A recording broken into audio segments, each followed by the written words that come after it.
السلام علیکم ورحمۃ اللہ وبرکاتہ۔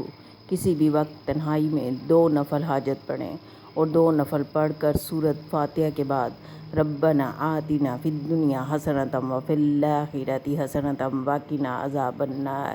یہ جو عذاب النار ہے نا، یہ قرض کا عذاب، مرض کا عذاب، مجبوریوں کا عذاب، تنہائیوں کا عذاب، ذلت کا عذاب، بیٹیوں کی پریشانیاں، طلاقیں، دکھ، دردیں، جھگڑے، نفرتیں، ناکامیاں، یہ سارے عذاب ہیں جو انسان کو زندگی میں جیتے جی پریشانیوں میں مبتلا کر دیتے ہیں۔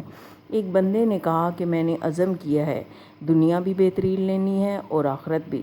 جب اللہ نے خود کہہ دیا ہے کہ پڑھو میں دے دوں گا، تو اللہ سچا، اللہ کا وعدہ سچا۔ اور وہ شخص کہنے لگا کہ میں نے ہمیشہ یہ 2 نفل میں ربنا آتنا فی الدنیا حسنۃ وفی الآخرۃ حسنۃ وقنا عذاب النار سورت کی جگہ پڑھنا شروع کیا، چاہے 1 بار، 3 بار، 30 بار، 50 بار، 100 دفعہ پڑھتے رہنا ہے، پڑھتے رہنا ہے، درد کے ساتھ، گڑ گڑا کر، یقین کے ساتھ۔ پھر دوسری رکعت میں بھی ایسے ہی سورت میں جہاں پہ ملانی ہے اس جگہ پہ یہ پڑھنا ہے۔ اس نے کہا میں نے یہ عمل پڑھنا شروع کیا، پڑھتا رہا 3 سال تک کوئی ناغہ نہیں کیا، اور یہ والا عمل کرتا رہا، پڑھتا رہا، یہ 2 نفل لگاتار پڑھتا رہا۔ بعض اوقات یہ ہوتا ہے کہ انسان ایک دفعہ پڑھتا ہے تو یقین سے نہیں پڑھتا، پہلی دفعہ صحیح پڑھتا ہے، اس کے بعد دلچسپی سے نہیں پڑھتا۔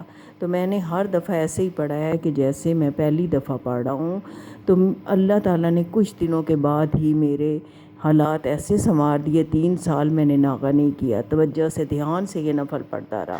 اب میری دنیا کی بدل گئی ہے اور مجھ پہ اللہ تعالیٰ کی تمام نعمتیں سامنے ظاہر ہو گئی ہیں۔ اللہ نے مجھے تمام نعمتوں سے نواز دیا ہے۔ اب اگر آپ نے ابھی تک میرے چینل سبسکرائب نہیں کیا تو پلیز چینل کو سبسکرائب کر دیں۔ اللہ تعالیٰ کے ہاں اس بات کی حیثیت نہیں ہے کہ توجہ سے اور دھیان سے نہ پڑھیں۔ توجہ اور دھیان سے جتنا پڑھیں گے کام اتنا آسان ہو جائے گا، اور یہ نعمتیں اللہ تعالیٰ کی ان 2 نفلوں کی وجہ سے اس کو مل گئی تھی۔